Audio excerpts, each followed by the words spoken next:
पंच परमेष्टियों के पद में मध्यम पद को बड़ी गरिमा के साथ सुशोभित कर रहे हैं। उनका विचार, उनका चिंतन, उनका स्वाध्याय, उनका मार्गदर्शन समाज को निरंतर प्रेरणादायी बनता है। और जिस वर्ष गुरुवर आचार्य श्री का रजत मुनि दीक्षा वर्ष 25वें वर्ष होने पर समाज ने, संघस्थ त्यागी वृत्तियों ने भावपूर्वक मनाया था। वह सन 1992 का समय था और उस 92 के समय में सभी ने अपनी अपनी श्रद्धा से धर्म प्रभावना के कार्य किए। मेरे मन में विचार आया कि गुरुवर के प्रदत्त विचारों का संग्रह किया जाए और छोटे छोटे रूप में जो बोध वाक्य कोटेशन होते हैं उनका संग्रह किया जाए। उसी वर्ष से ये कार्य प्रारंभ कर दिया था। लगभग 2500 बोध वाक्य संग्रहित किए, फिर उनको विषय के अनुसार अलग अलग वर्गीकरण किया और ऐसा करते करते छांटते 1245 बोध वाक्यों का संग्रह सिलेक्टेड रूप में हमने किया। गुरुवर की भी एक नज़र पड़े ऐसी भावना थी, क्योंकि विषय गुरुवर का है। कहीं कोई सैद्धांतिक विषय में त्रुटि या भाषागत कोई त्रुटि न रह जाए, ये भाव होता ही है। आचार्य श्री का प्रयोजन बहुत कुछ उसमें नहीं था, लेकिन वह भी ये समझते कि बात बराबर और सही जाए तो अच्छी है। तो ऐसा करके थोड़ा अवसर मिलता रहा और आचार्य श्री को समय समय पर उस कार्य को दिखाते रहे। उस समय हमारा प्रवासी संघ में ही था, 92-93 का वर्ष चल रहा था। तो ऐसा करके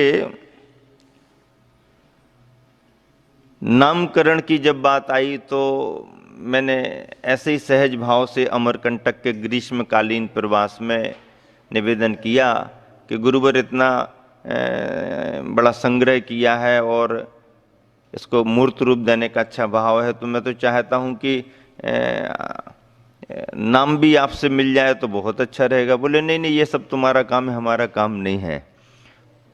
गुरुवर काम सभी का है, लेकिन आपके मुखारबिंद से कोई चीज मिले नहीं, वो मैं कुछ नहीं कहूँगा। आचार्य श्री अमरकंटक जैसे क्षेत्र पर विराजमान है, हमारी भावना कुछ ना कुछ तो आपके श्रीमुख से निकलेगा ही। चलो चलो, अभी हमारे सामयिक का समय, ये सामयिक के पहले की बात है। चलो चलो, इरियापद के बाद हमारा सामयिक का समय है। ठीक है, इतने ही में अपन को संतुष्टि है। अपन को तो कुछ ना कुछ नाम रखना ही है, रखेंगे। 2-4 नाम हम लोगों ने संघ में महाराजों ने चुन भी लिए थे। सामयिक के बाद में संकेत आया, बोले बुलाओ। पहुंच गए। नमोस्तु आचार्य श्री। बोले एक दोहा बना है। दोहा बना आचार्य श्री? बोले आपने कहा ना अमरकंटक है, तो अमरकंटक में बूंद बूंद करके पानी निकलता है, नदियों का उद्गम है, पतली पतली सी नदी निकलती है, बड़ी हो जाती है। और दार्शनिक अपने सिद्धांत तो है ही कि एक एक बूंद में समुद्र रहता है, सागर रहता है, सागर में बूंदें रहती हैं। तो हमने कहा आचार्य श्री क्या दोहा बना? अब जिज्ञासा बढ़ गई जल्दी, गुरुदेव क्या बना? आचार्य श्री कहते हैं बूंद बूंद के मिलन से जल में गति आ जाए, बूंद बूंद के मिलन से जल में गति आ जाए, सरिता बन सागर मिले, सागर बूंद समाए। बस गुरुदेव, सागर बूंद समाए ही नाम बहुत अच्छा लग रहा है। अब देख लो, वो काम तुम्हारा, हमारा काम नहीं। ये काम तुम्हारा है। देखो, दोहा बन गया। अमरकंटक का वातावरण है ना, दोहा बन गया। सर्वोदय का ऐसा करके सागर बूंद समाए नाम से एक संग्रह तैयार किया। कटनी चातुर्मास होने के बाद जब हम लोगों का अगला चातुर्मास भोपाल में हुआ 1995 का, उस समय आचार्य सिद्ध क्षेत्र कुंडलपुर में विराजमान थे।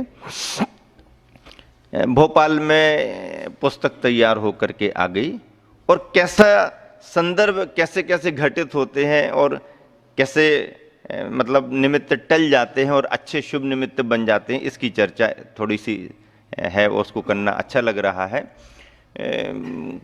चातुर्मास कमेटी ने पिछी परिवर्तन के दिन पुस्तक का विमोचन कराना सुनिश्चित कर लिया, और संयोग से उस समय मध्य प्रदेश के राज्यपाल जो थे वो कोई मुस्लिम समाज के थे, नाम मुझे याद नहीं आ रहा, लेकिन ये पक्का है।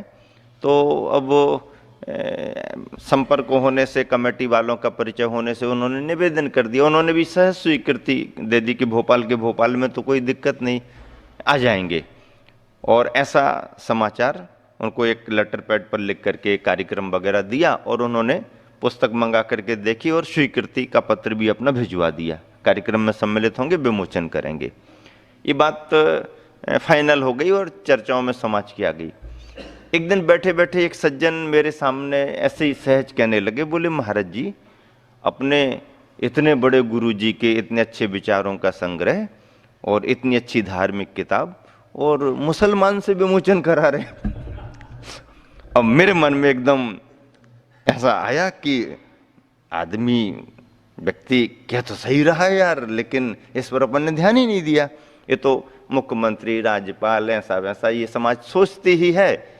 और जब कमेटी वालों ने कहा तो अपन ने कहा ठीक है भाई, आ ही रहे हैं, आप देख लो। लेकिन ये आदमी भी तो सही बात कर रहा है कि भाई अपनी धार्मिक किताब और उसके हाथ से विमोचन काहे को करें। अब उसके सामने तो कुछ कहा नहीं, लेकिन मन में बात घूम गई। शाम को कमेटी वाले आए तो हमने कहा भैया प्रोग्राम कुछ चेंज हो सकता क्या? क्या महाराज जी, ये विमोचन किसी और दूसरे से करा लो तो अच्छा रहेगा। क्यों महाराज जी? नहीं कुछ बात थोड़ी, नहीं कुछ तो होगी बात। तो हमने कहा कि ऐसा ऐसा एक ख्याल में आया है। अरे महाराज जी अब ऐसा कैसे होगा? अपन ने लिखे तो उनको निवेदन कर लिया, ऑफिशियली वहाँ से राजभवन से परमिशन आ गई है। अब ऐसा थोड़ी होता कि अपन उनको कैंसिल का लेटर दें और उनको सूचित करें कि भाई अब हम नहीं कराएंगे ऐसा वैसा, और पेपर में समाचार छपेगा, पढ़ने में आएगा तो कहेंगे हमारा कैंसिल करके दूसरों से करा लिया। अब क्या करें? तो कमेटी वाले बड़े पशु पेश में पड़ गए। हमने कहा भैया मन में आ गए, अब जैसे हो बदल दो विमोचन, तो अब जमेगा नहीं अपन को। कमेटी वाले महाराज जी जमे नहीं जमे की बात नहीं है, अब वो हम लोगों के द्वारा मना करना तो उचित ही नहीं है। अब ये रास्ता निकालो। 2-3 दिन तो ऊहा पोह में लगे रहे। अब कराना भी हमको नहीं जम रहा और कमेटी मना करे ये उनको नहीं जम रहा। हमने कहा नहीं है तो अपन इस समय करेंगे ही नहीं, अपन ऐसा करो टाल दो, किताब ही नहीं आई ऐसा कह दो, तो फिर उनको भी बुरा नहीं लगेगा। बोले महाराज जी ये उपाय तो हो सकता है, लेकिन मना करना तो अच्छा होगा नहीं। अपन विमोचन ना कराएं तो चल सकता है। फिर हमने कहा कि अब किताब आ गई है और अपन कैसे करें कि हमने कहा चलो 1-2 दिन देखो क्या होता है ना, कोई रास्ता निकालेंगे, अपन रास्ता निकलेगा, आप चिंता मत करो, अपन अपने भाव अच्छे रखे, रास्ता निकलेगा। 4-5 दिन के बाद में राजभवन से एक लेटर कमेटी के नाम आया, और कमेटी के लिए उन्होंने क्या लिखा कि भाई आपका निवेदन स्वीकार करते हुए मैंने कार्यक्रम में उपस्थिति और पुस्तक के विमोचन का भाव प्रकट किया था, और मेरे बहुत भाव थे कि मैं इसका लाभ लूं और ऐसा करूं, लेकिन अचानक ही राष्ट्रपति शंकर दयाल जी शर्मा का भोपाल आगमन हो रहा है और उनके कार्यक्रम में मैं व्यस्त रहूंगा, इसलिए क्षमा याचना सहित मैं कार्यक्रम में उपस्थित नहीं हो पाऊंगा। ऐसा उनका पत्र आ गया। कमेटी वालों ने देखा, लेके आ गए, महाराज पत्र आ गया। क्या आ गया? उन्होंने ऐसा ऐसा शंकर दयाल जी शर्मा रहे। हाँ अरे आप लोगों के भी तो परिचित होंगे। हमारे जी हम लोगों के तो पुराने लोगों के उठने बैठने वाले चौक में सब रहे ही हैं, और पुराने हम लोग सब कमेटी पार्टी के कार्यकर्ता भी रहे। चलो अभी इस बात को तो टालो, ये तो टल गई ना। देखो हमने कहा था सब रास्ता निकल आएगा, टल गया। अब ऐसा करना, आपको यदि कराना ही है तो उन्हीं को निवेदन कर लेना शंकर दयाल जी को कर लेना। शंकर दयाल जी शर्मा से संपर्क किया भोपाल वालों के नाम पर। उन्होंने भोपाल के प्रतिनिधियों की बात को महत्व दे दिया और सुन लिया, समझ लिया, और बोले भोपाल आ ही रहा हूँ और ये तो अपने चौक का कार्यक्रम है, देख लेंगे। उन्होंने परमिशन दे दी कि मैं कर दूंगा।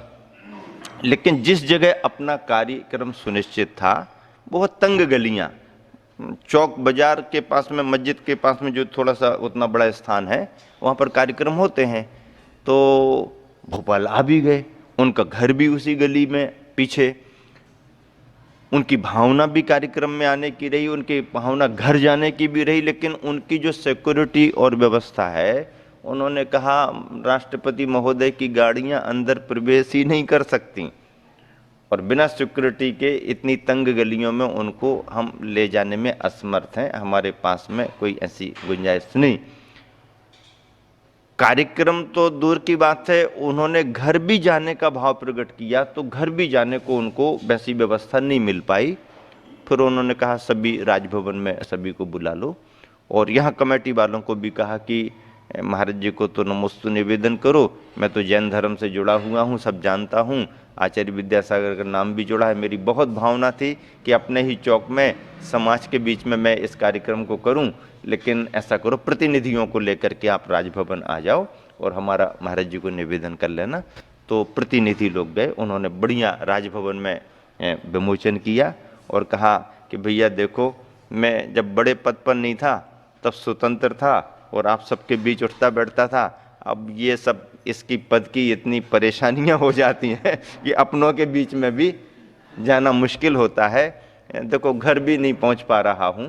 ऐसी ऐसी बातें उन्होंने स्नेह भाव से रखी और मुझे ये लगा कि देखो कोई बात अपन अच्छे भाव से टालना चाहते हैं तो कुछ ना कुछ पुण्य भी अपना ऐसा काम करता है कि वो राज्यपाल से हटा तो राष्ट्रपति पर पहुंच गया।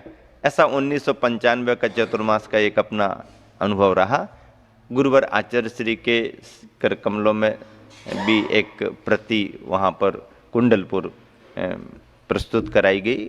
गुरुवर का तो आशीर्वाद मिलता ही रहता था और एक अच्छी चीज़ समाज को पढ़ने के रूप में मिली। उसके फिर अनेक संस्करण भी निकले हैं, अभी लेटेस्ट उसकी तैयारी चल रही है और बहुत अच्छे रूप में संयोजना करके संशोधन करके वो तैयार हो रहा है। देखो कब कैसा आ पाता है। आचार्य श्री का चतुर्मास 1995 का भोपाल हुआ था। उसके बाद बिहार करते करते एक लंबे प्रवास की चर्चा अपन सभी लोग कर चुके, लेकिन 1997 में एक ऐसा अवसर आया जब आचार्य श्री का नववर्ष विहार हुआ।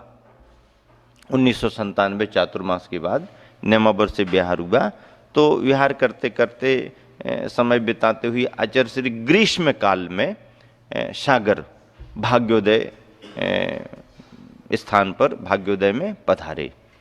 भाग्योदय में कोई एक ऐसा निमित्त बना कि वहाँ पर 29 अप्रैल से 7 मई का कोई पंचकल्याणक सागर की समाज ने सुनियोजित किया था। हो सकता कि नगर के ही किन्हीं मंदिरों की प्रतिमा और स्थान भाग्योदय चुन लिया गया हो कि भाग्योदय से करेंगे, आदि आदि ऐसा रहा। ये भाग्योदय भी एक आचार्य श्री की कृपा का फल है और एक बहुत बड़ी मानव सेवा का एक चिकित्सा संस्थान समाज के लिए मिला है। अच्छे से प्रबंध भी चल रहा है और लोग भी अच्छे से लाभ ले रहे हैं। इतना बड़ा संस्थान सागर शहर में अपनी एक विशेष पहचान बना करके रखे है। आचार्य श्री के सानिध्य में ही शिलान्यास वगैरह तो पहले हुए। हम लोगों को भी जब आचार्य श्री ने एक बार भेजा सागर के लिए तो सागर 1997 का ग्रीष्मकालीन हम लोगों का प्रवास रहा। अशोकनगर का एक बहुत बड़ा पंचकल्याणक संपन्न करा के हम लोग वापस लौटे थे गोटे गांव के बाद में। अशोकनगर में एकांतवादियों ने एक पंचकल्याणक सुनिश्चित कर लिया था। उस समय वहाँ पर आरिका मृदुमती माता जी का संग विराजमान था चतुर्मास में और स्थिति ये बन गई कि समाज का बहुभाग नहीं चाहता था कि यहाँ पर कोई ऐसा नया मंदिर बने एकांतवादियों का, लेकिन अब लोकतंत्र का ज़माना है, स्वतंत्रता से अपनी जगह लेके बना लिया और पंच कल्याणक की तैयारियां उनकी शुरू हो गई। माता जी वहाँ थी, उन्हें समाचार मिले तो उनको विकल्प आया कि इतनी बड़ी समाज में एक ये नई चीज़ और शुरू हो जाएगी, तो अब वो ऐसा वैसा, लेकिन अब ठीक है, वो तो होता ही रहता है। समाज बंधुओं ने सोचा कि भाई अब ये तो अपना करेंगे ही करेंगे, अपन भी अपना कोई एक आयोजन रख लें ताकि अपनी समाज कम से कम अपने रूप में बंधी रहेगी, लाभ लेते रहेंगे। तो माता जी के पास निवेदन करके समाज ने एक बहुत बड़ा कल्पद्रुम महामंडल विधान का आयोजन कर लिया। अब आयोजन तो कर लिया, घोषणा भी कर दी, चतुर्मास के बाद में संपन्न भी करना है, पर अब इतना बड़ा कार्यक्रम कौन संभाले, कैसे संभालें। एक तरफ वो देश के दिग्गज एकांतवादी विद्वानों का जमावड़ा रहेगा, यहाँ आरिका संघ मृदुमती को भी ऐसा लगा, समाज को भी लगा कि भाई अपन को भी थोड़ी उपस्थिति अच्छी कराना पड़ेगी। अब समाज बंधुओं ने आचार्य के पास जाके निवेदन किया। आचार्य उस समय गिन्नार जी में विराजमान थे। कहाँ पर विराजमान थे? गिन्नार जी में। और समाज बंधु गिन्नार जी पहुँचे। हम लोगों का विहार गोटेगांव चातुर्मास के बाद हुआ था, तो जबलपुर में बहुत अच्छी बड़ी संयोजना के साथ कार्यक्रमों को लेकर के हम लोग कॉलोनी ऐसा कार्यक्रम बनाए हुए थे। सर्दी का समय था। नेमा पर जो गिरनार जी जब समाज का प्रतिनिधिमंडल पहुंचा और आचार्य के चरणों में बहुत भावुक होकर निवेदन किया कि आचार्य समाज का विषय है और अब हमारे हाथ में कुछ बात नहीं है, हम लोगों ने घोषणा तो कर दी है पर संभालना हमारे बस में नहीं है। और ऐसा कहते हैं वहाँ के लोग कि बड़े बुजुर्ग जो पुराने लोग गए टोपी लगाते थे, उन्होंने अपनी टोपी उतार करके आचार्य श्री के चरणों में रख दी। ये बहुत बड़ा निवेदन माना जाता है कि जिसने अपना मान सम्मान पूरा आचार्य श्री के चरणों में रख दे और ये कह करके गुरुदेव बस अब आपको लाज रखनी है समाज की और हम लोग कुछ नहीं जानते, ऐसा निवेदन कर दिया। अब आचार्य श्री के सामने कोई समाज ऐसा निवेदन करे कि धर्म की रक्षा का सवाल है और गुरुदेव आप ही सक्षम हो, आप तो यहाँ विराजमान हो लेकिन आपका आशीर्वाद मिलेगा और कोई संग मिल जाएगा तो हम लोग इस काम को अच्छी प्रभावना के साथ संपन्न करेंगे। तन मन धन सब हमारे पास है पर संग हमें चाहिए है, बस बाकी हमें कुछ नहीं चाहिए। ऐसा करके जब निवेदन किया तो आचार्य श्री बहुत देर तक तो विचार करते रहे। संघ वाले महाराज जब मिले तो बताते, फिर बैठे बैठे विचार करते हुए उनको कहा एक काम कर सकते हो क्या? बोले क्या मैं आचार्य श्री? बोले जबलपुर में महाराज जी वगैरह हैं, आप वहाँ जाकर के संकेत उनको कर दो कि अशोकनगर के लिए बिहार करना है। अब वो पहुंच करके संकेत करें तब तक तो उनको टाइम लगेगा, तो उन्होंने माध्यम निकाला, सूचना आचार्य श्री का आशीर्वाद है और अशोकनगर पंच कल्याण के लिए विहार करना है।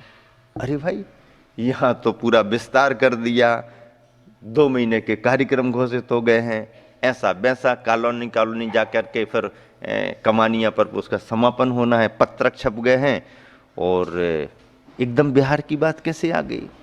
तो आचार्य श्री को पुनः संकेत कराया जिसके माध्यम से कि भाई पूछो।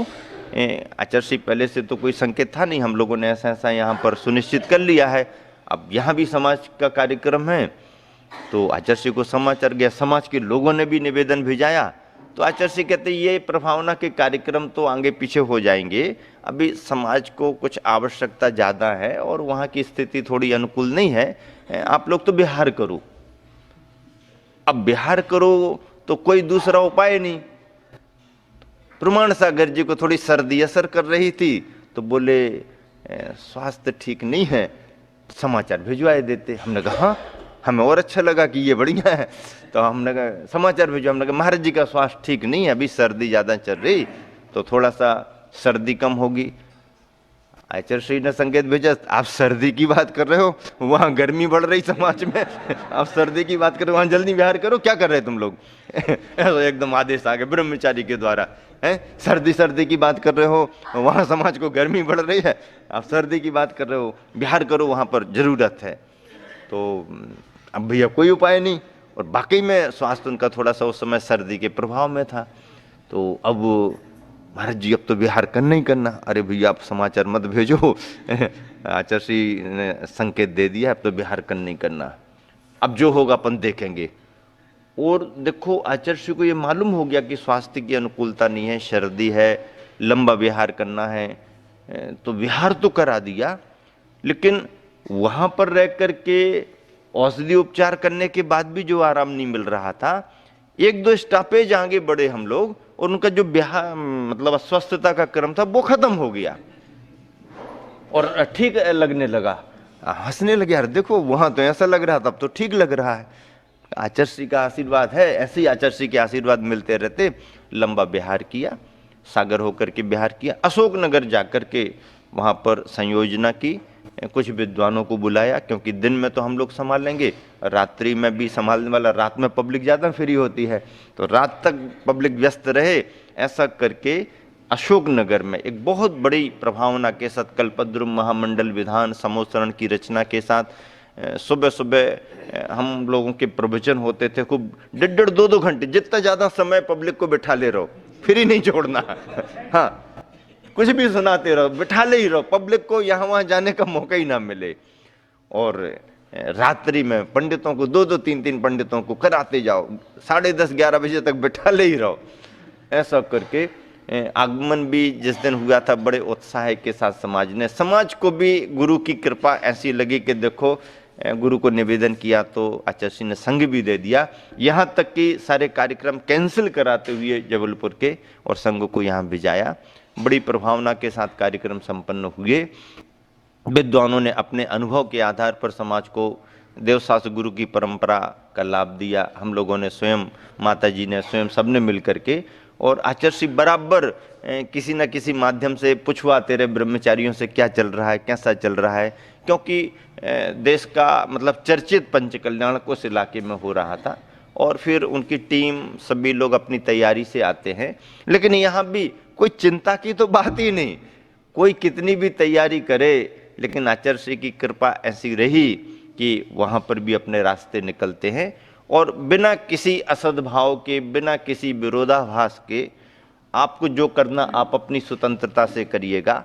समाज जो लाभ लेना चाहती है संघ का, समाज के लिए संघ लाभ देगा, और बिना किसी टीका टिप्पणी और विरोधाभास के बहुत अच्छे रूप में परिणाम ये निकला कि इलाके में ये चर्चा रही कि यहाँ का विधान पंचकल्याणक जैसा रहा और वहाँ का पंचकल्याणक विधान जैसा हो गया। और लोगों ने ये आनंद और ज्यादा लिया कि आकर के वहां रुके तो भोजन पानी वहीं किया, लेकिन प्रवचन नहीं आते रहे।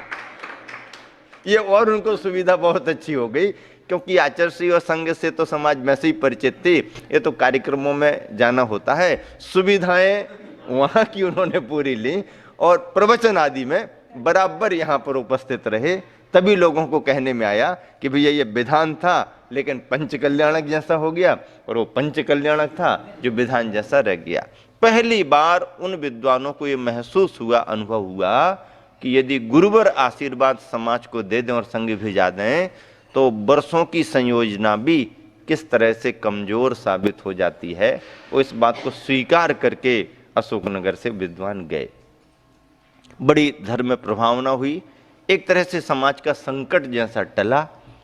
तत्पश्चात हम लोग विहार करते हुए सागर आए, महावीर जयंती संपन्न करा के मोराजी में एक छोटे रूप में पंचकल्याणक था, वेदियाँ कुछ बनी थी, उनको संपन्न कराया।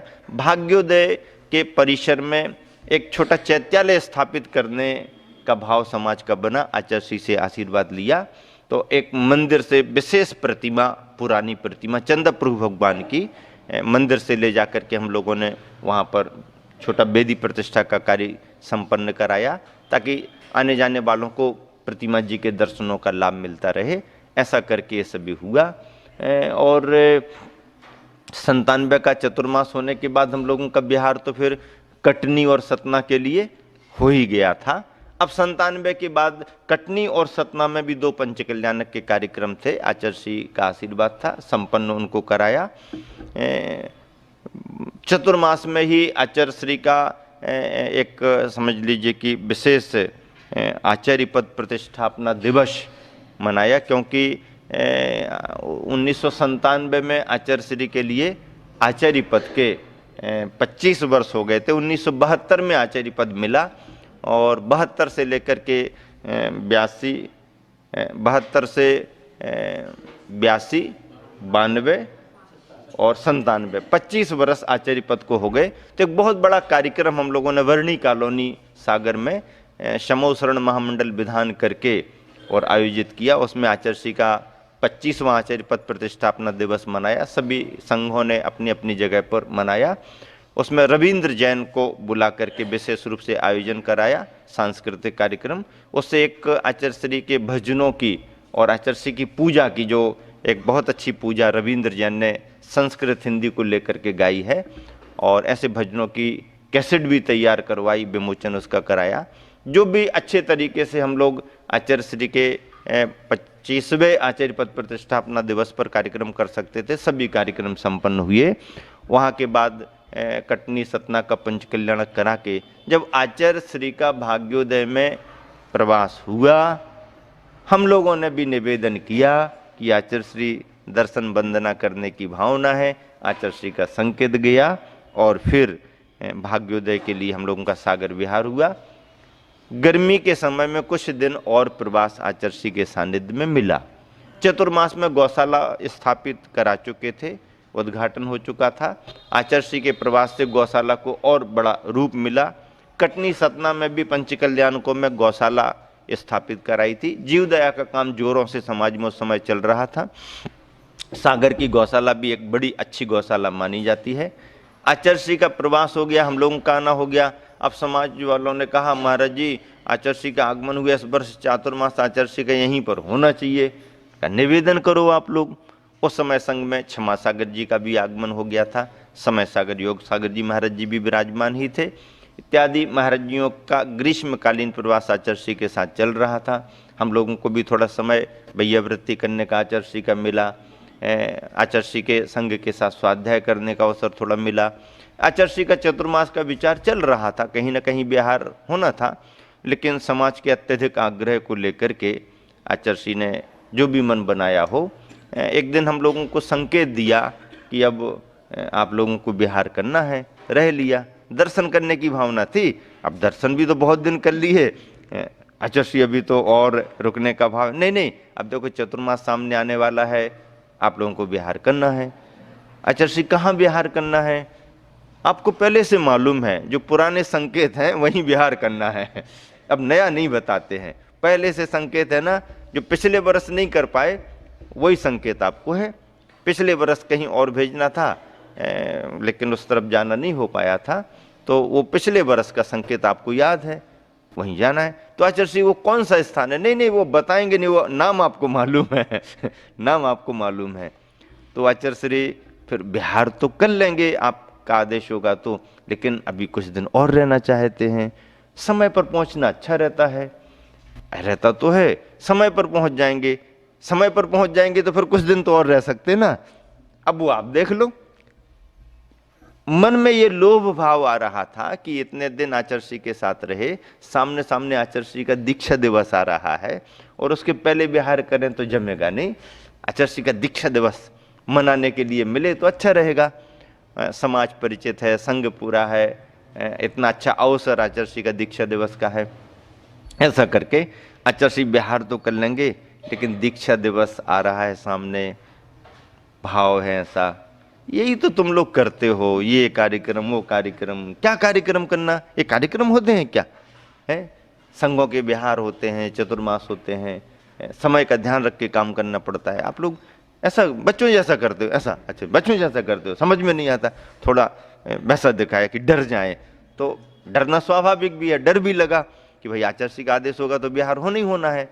फिर भी आचार्य श्री विहार तो कर लेंगे, लेकिन थोड़ा सा भाव है, हाँ आप देख लो, ऐसा सब लोग करेंगे तो फिर कैसी व्यवस्थाएं बनेंगी।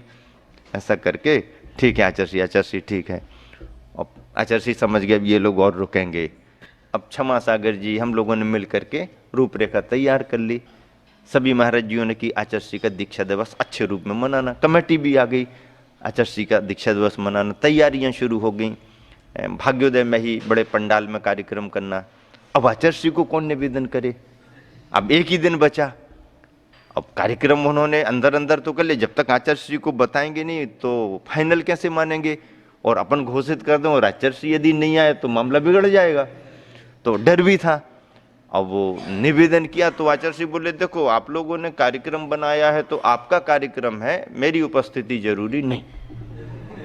ये और एक पैसे लग गई।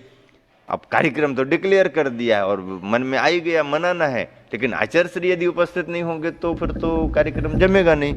और आचार्य ने स्पष्ट कह दिया, भाई ये कार्यक्रम आप लोगों ने बनाया है तो ये आप लोगों की जवाबदारी, आप लोग देखो, मेरे आने की कोई जवाबदारी नहीं, कह दिया।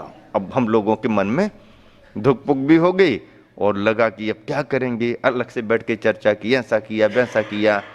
फिर मन में आया कि नहीं, आचार्य यदि नहीं भी आएंगे तो भी अपन कार्यक्रम तो करेंगे, लेकिन करना है। और समाज को कहा कि कार्यक्रम होगा, आचार्य को निवेदन करेंगे, आ जाएंगे तो बहुत अच्छी बात, नहीं आएंगे तो कोई बात नहीं। अब उपाय निकालो, आचार्य कैसे आएंगे? अपने कहने पर तो शायद ना भी आए। तो फिर हम लोगों ने कुछ साहित्यकारों को बुलाया, अजैन साहित्यकारों को, जो अच्छे शिक्षाविद माने जाते हैं और आचार्य की नज़र में उनका शिक्षा के क्षेत्र में महत्व ऐसे, और कुछ समाज के श्रेष्ठियों को जो समाज से भी होते हैं, ऐसा करके एक दिन शाम को पहले आचार्य इन लोगों की भी आने की भावना है और समाज के लोगों ने संपर्क किया है तो ये उपस्थित होंगे कल। तो आचार्य कहते, ये समाज के लोग करते हैं कि तुम लोग करते हो? ये समाज के लोग करते हैं कि तुम लोग करते हो? इतने बड़े बड़े विद्वानों को बुला लिया, ऐसा वैसा। अब बस कुछ नहीं, अब मन में आ गया कि आचार्य के मन में आ गया कि इनको बुला लिया, कोई बात नहीं। अगला दिन हो गया, सुबह सुबह कुछ बोले नहीं।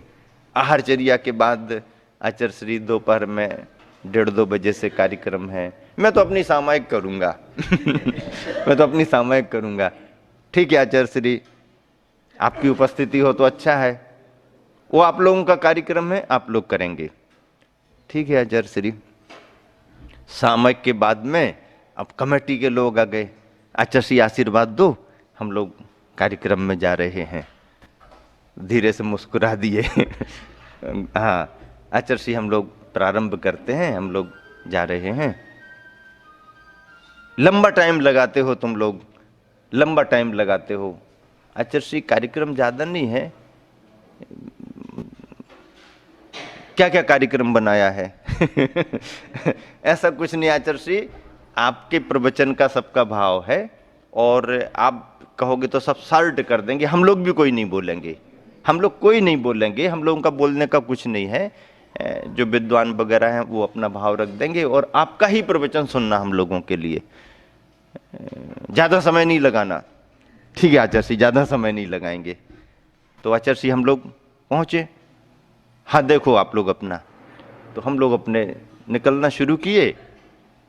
कमेटी वाले भी व्यवस्थाओं में लगे, पीछे से समाचार है कि कमेटी के साथ आचार्य भी मंच पर आ रहे हैं। अरे भैया बहुत एकदम खुशी हो गई, शुरू ही हुआ और धीरे से आचार्य भी आ गए। आचार्य आए, बैठे। हम लोगों ने कहा आचार्य बिल्कुल सब कार्यक्रम कैंसिल करके, नहीं जल्दी जल्दी करो। तो फटाफट करके आचार्य, इतने महाराज जियों का बोलने का है, इनमें से हम लोग सब कैंसिल कर, नहीं समय का ध्यान रख के थोड़ा थोड़ा बोलो, सब बोलो, थोड़ा थोड़ा बोलो, समय का ध्यान रख के बोलो। सब महाराज जियों ने थोड़ा थोड़ा बोला। अब ये उम्मीद थी कि आचार्य श्री 10-20 मिनट ही संभवतः सुनाएंगे, क्योंकि वैसे ही मूड नहीं था। लेकिन क्या बताऊं, सच बात बता रहा हूं कि आचार्य श्री का उस वातावरण को देख करके और विचारों को रखने जो जिस तरीके से रखे गए, उसको देख करके ऐसा मन बना। 1.5 घंटे प्रवचन दिया आचार्य ने, 1.5 घंटे। और क्या समाज, क्या संघ, क्या त्यागी वृत्ति, ऐसे ऐसे प्रसंग, ऐसे ऐसे संस्मरण सुना करके आज भी अविस्मरणीय बना हुआ है भाग्योदय का वो आचार्य का प्रवचन, जिसमें किसी को भी नहीं छोड़ा आचार्य ने। और इस तरीके से प्रारंभ से ही प्रतीक बना करके घराती और बराती, घराती और बराती, घराती और बराती। आचार्य ने अपने आप को ये कहा कि भैया हम तो घर आती हैं।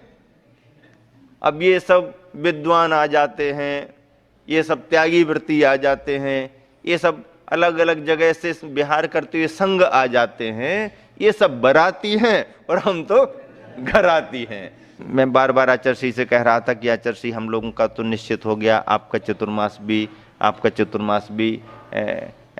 मतलब ऐसी भावना थी। कमेटी के लोग भी प्रेरित कर रहे थे कि महाराज जी निवेदन करो कि आचार्य फिर अब और कहाँ भाग्योदय को ही एक चतुर्मास मिल जाए, क्योंकि बाद में फिर और ज़्यादा ये सब शुरू हो जाएगा तो फिर स्थान मिलेगा नहीं, तो भाग्योदय में आपका चतुर्मास होना चाहिए।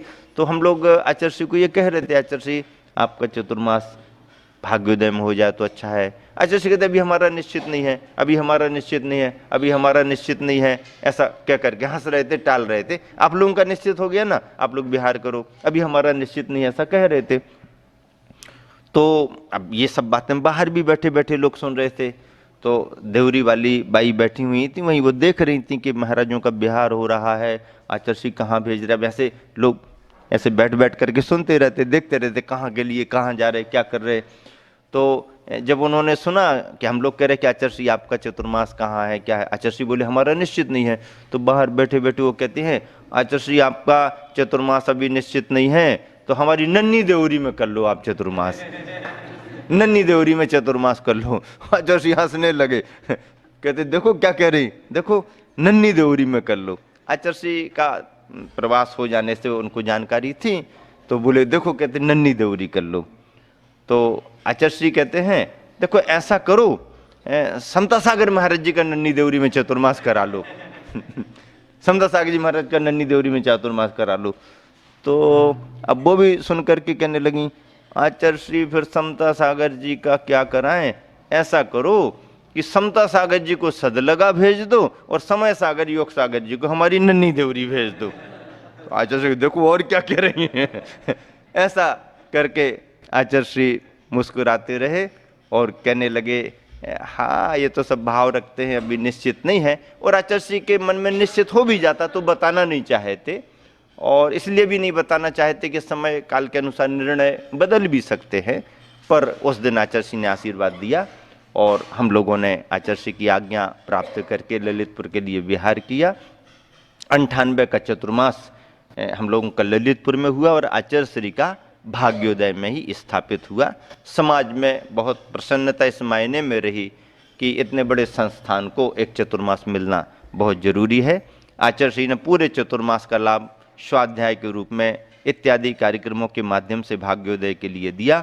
भाग्योदय का चतुर्मास संपन्न होने के बाद आचार्य ने विहार किया और विहार कुंडलपुर सिद्ध क्षेत्र को लक्ष्य बना करके हुआ।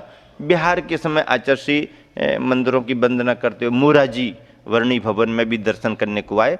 उस समय वहाँ पर एक बहुत वयोवृद्ध उम्र में बहुत वयोवृद्ध मुनि महाराज जी जो आचार्य समंतभद्र महाराज जी, जो गुरुकुल वाले समंतभद्र महाराज जी हैं, दक्षिण में रहे हैं महाराष्ट्र में, उनके द्वारा दीक्षित आचार्य आर्यनंदी महाराज जी का नाम आपने सुना होगा। तो वो वहाँ पर पहले से आकर के विराजमान थे और उनका भाव आचार्य श्री के दर्शन वंदना का था। आचार्य श्री की दर्शन वंदना करने का भाव था, लेकिन अब वृद्ध होने के कारण उनका आना जाना ज़्यादा नहीं हो पाता था।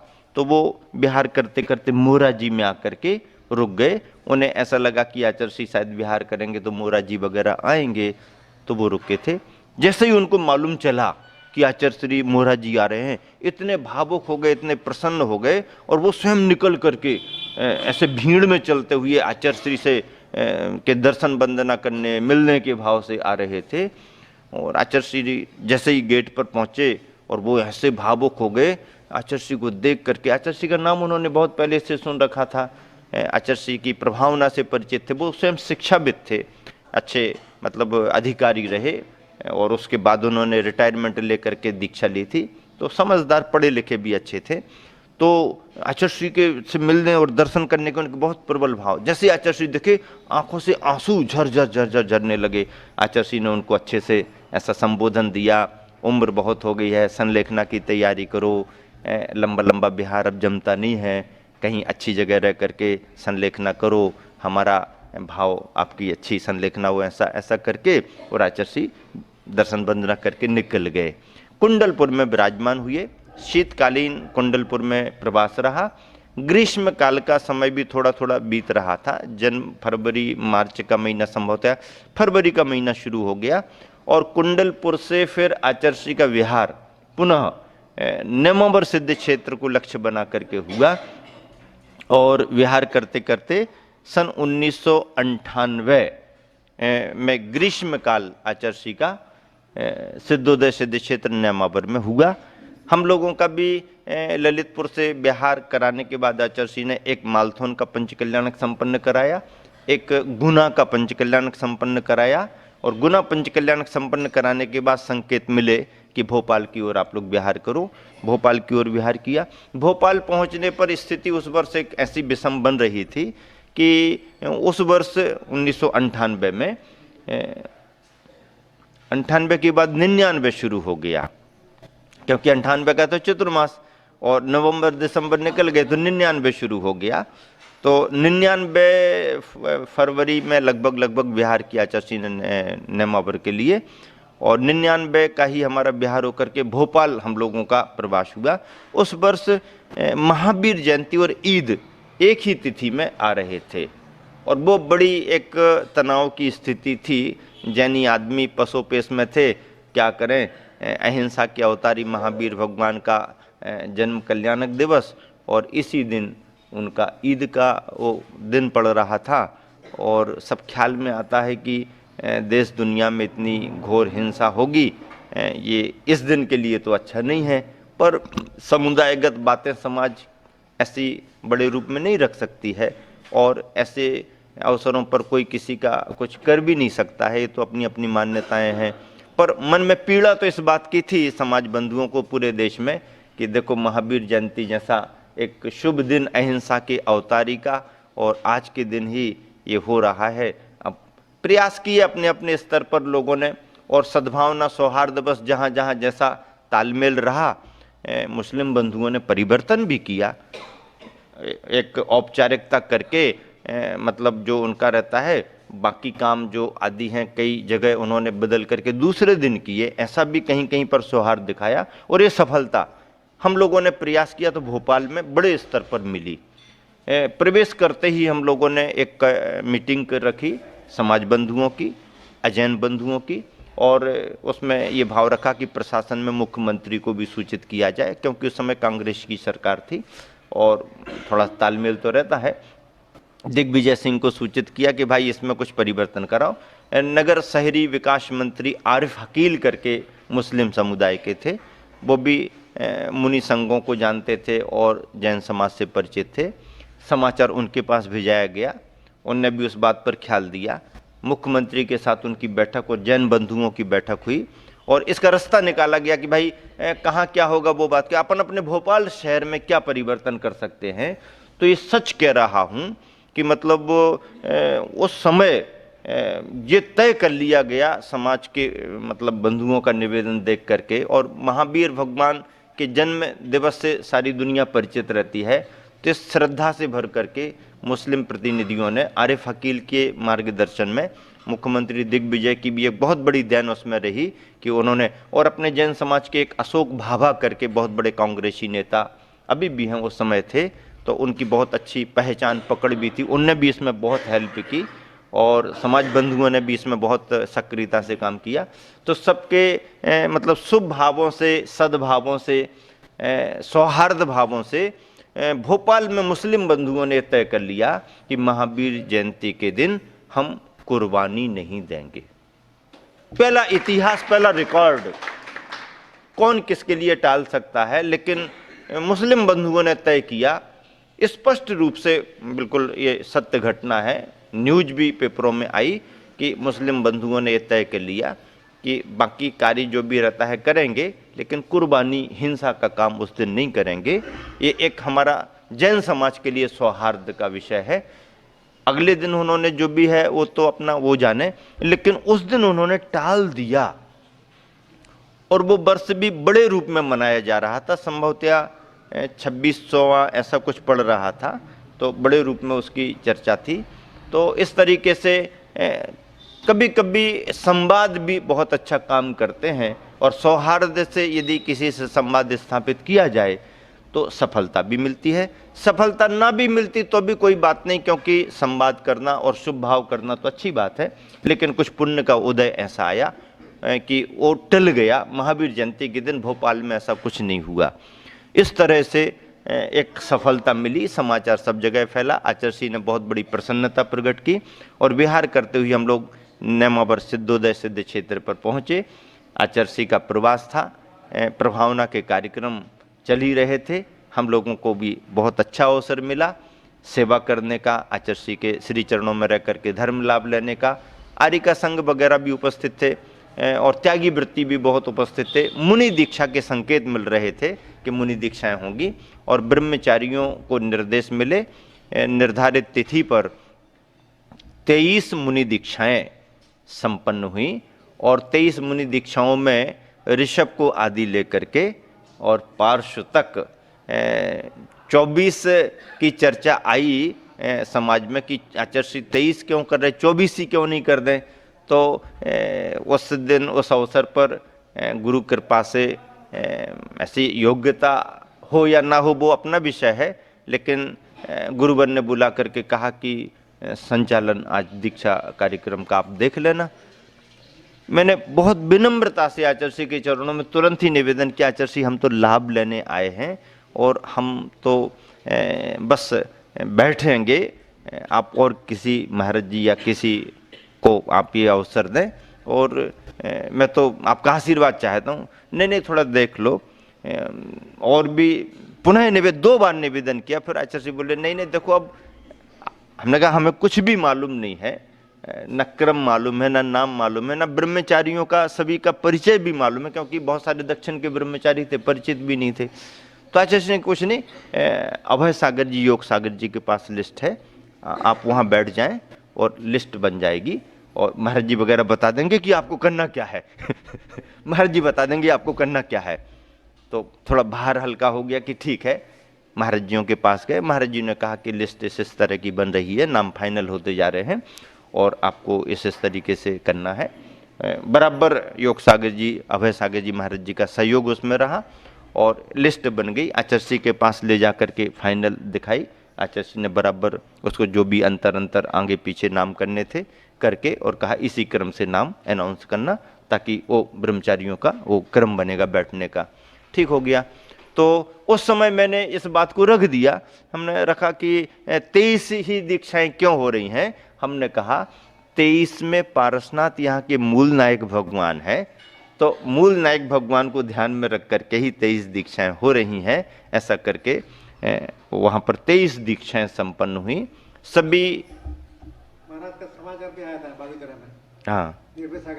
हाँ, तो सभी मतलब समझ लीजिए कि ब्रह्मचारियों की डायरेक्ट मुनि दीक्षा हुई थी।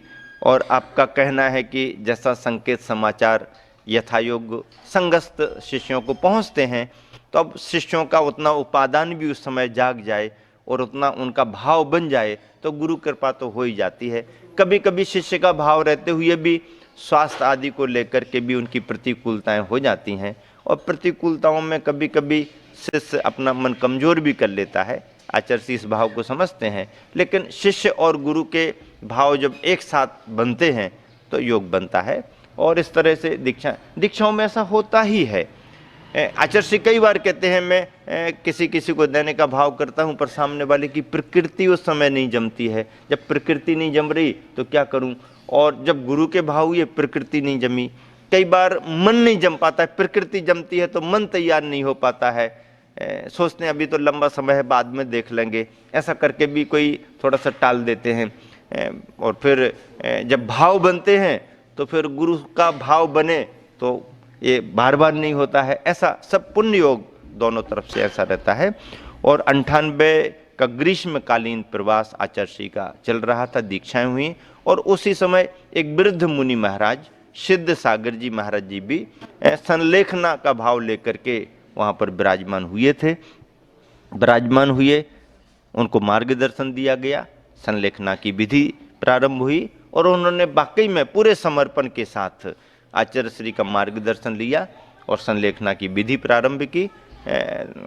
अच्छी विधि चली और ग्रीष्मकालीन संपन्न होते होते उनकी संलेखना भी संघ की उपस्थिति में अच्छे तरीके से संपन्न। रोज रोज आचार्य श्री भी देख रेख करते थे, महाराज जी भी पूरी भैयावृत्ति करते थे, हम लोग भी सब देख रेख करते थे। बड़ा अच्छा संघ का सानिध्य उनको मिला, क्षेत्र मिला, सिद्ध क्षेत्र मिला और उनकी जो भावना संलेखना संपन्न करने की थी गुरु चरणों में, वो किसी दूसरे संघ से दीक्षित थे। लेकिन इसका भी आचार्य श्री को बहुत ज़्यादा फर्क नहीं पड़ता। यदि कोई साधक संलेखना आदि की भावना प्रकट करे तो आचार्य श्री अपना मार्गदर्शन भी देते हैं और यथायोग्य संघ का सानिध्य भी दिलाते हैं और अनेक संघों को संलेखना संपन्न कराने का ऐसा आचार्य श्री ने अवसर दिया है, मुनियों के लिए भी दिया है। तो वहाँ पर सिद्ध सागर महाराज जी की संलेखना संपन्न हुई। चतुर्मास की चर्चाएं चलने लगीं, मूलाचार प्रदीप का स्वाध्याय चल रहा था, नए नए महाराज जियों के लिए स्वाध्याय कराना था। हम लोगों को बार बार मिलता नहीं था। हमने निवेदन किया आचार्य श्री स्वाध्याय में हम लोग भी बैठना चाहते हैं क्योंकि बार बार हम लोग आते नहीं हैं। आचार्य श्री ने मना कर दिया, नहीं नहीं, ये नए नए महाराज जियों के लिए है, तुम लोगों को उसमें बैठना नहीं है। आप लोगों को हमने 2-3 बार पढ़ा दिया है, आप लोग कोई नहीं बैठेंगे, पुराने कोई महाराज नहीं बैठेंगे, नए नए महाराज बैठेंगे। अब मूलाचार प्रदीप पढ़ना तो एक निमित्त था, आचार्य श्री की चर्चाएं सुनना और जितनी ज़्यादा मिले, जितना ज़्यादा समय मिले उतना अच्छा रहता है, इस प्रयास में हम लोग रहते थे।